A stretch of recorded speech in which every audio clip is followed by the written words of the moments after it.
Have you ever caught yourself dimming your dreams or staying quiet about your goals because you're afraid of judgment or making others feel small or uncomfortable?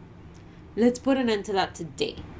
Welcome to my channel. My name is Oniara. I love to talk about personal development and I love to help others become a better version of themselves. So if you relate to anything in this video or like anything in this video, remember to subscribe for more content like this. Let's talk about how society has normalized settling for less. It's like they judge you for wanting more. They judge you for wanting what they say is success. It's this whole weird idea. Like, I don't know where it came from, but it kind of guilts you when you want more, when you want success, when you know that there's more for you. You might hear things like you should be grateful for what you have. And the thing that people don't realize is that gratitude and ambition can coexist together.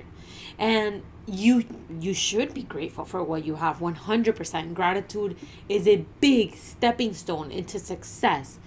And ambition and wanting more for yourself is also part of being grateful for being alive. I heard this quote that said, life, it's God's gift to us.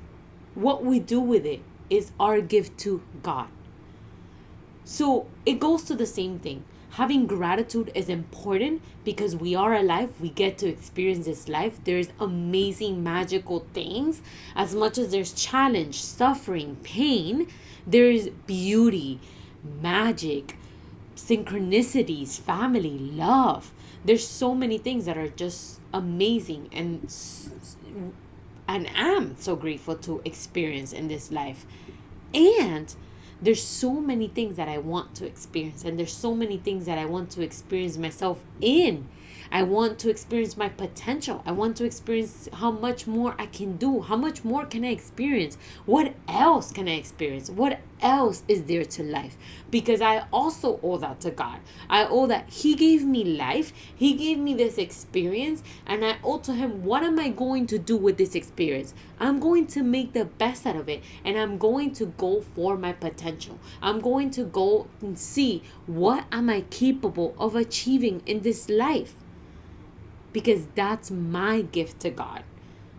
So don't allow the society's normal to settle for less, for a mediocre life, to get to you and convince you that that's what you're here for.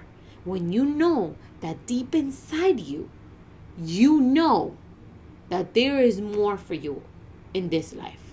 Sometimes you can catch yourself dimming your dreams or staying quiet about your goals because there's this guilt about sharing this with others because they don't see it, they don't understand, or they just, again, they have a different mindset. And this guilt will lead you to self-doubt and playing small. This is why it's important who you surround yourself with. Because if you are surrounding yourself with constant doubters, with constant people that are adding more fears and more doubts into your life, we already have our own fears and doubts. And then if you have a group of people validating those fears and those doubts, or adding to those fears and those doubts, giving their own fears and doubts into that bucket, adding all of that, it becomes so big that you play yourself because you start doubting yourself and you start playing small because you started to believe all of these fears and all of these doubts. Fear is always going to be there. Certainty, have the certainty that you will see through it, that you will see through whatever you decide to go through with. Don't listen to other people's fears and doubts. If some people would have listened to other people's fears and doubts, we would have some of the most magnificent inventions that we have now, like an airplane or a boat. Because I'm sure when they had these ideas or these visions, whoever these inventors are, I don't really know their names, but whoever the inventors of a boat is and the plane is, like, whenever they had these ideas, I'm sure there was people around them doubting that they can do and achieve these things, like making a plane fly across the sky with a bunch of people inside, or having a boat in this deep, gigantic ocean float afloat. So I'm sure that there was doubts and fears, but because they persevere and they didn't listen to those doubts and fears, and they continued to show themselves and prove to themselves, you know what? I'm just going to see it through. I'm just going to continue to prove myself that I will figure it out, that I will find a way. And they did. And that's why we get to enjoy all of those luxuries now in our day-to-day lives. So stop apologizing or feeling bad about wanting more. Stop apologizing or feeling bad about having great ideas and going for them. Don't allow other people's fears to stop you from going for what you want and you know that is there for you. Own your desires unapologetically. I encourage you to write down your dreams and say them out loud. Share them with others. At first, it's going to feel weird. It's going to feel like uncomfortable, or maybe not. And all of this is more insight about who you are and who you want to be and who you are becoming. And all of it is giving you more opportunities to become more of who you want to be. Your dreams aren't selfish. They're your roadmaps to impact and fulfillment.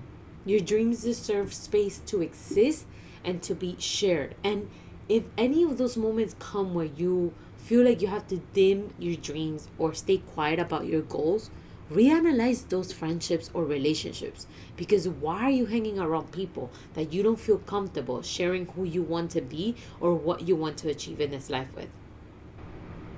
If you have any comments or questions or any specific topics that you'd like me to share about, please leave them down in the comments below. Thank you so much for watching, and I'll see you next time.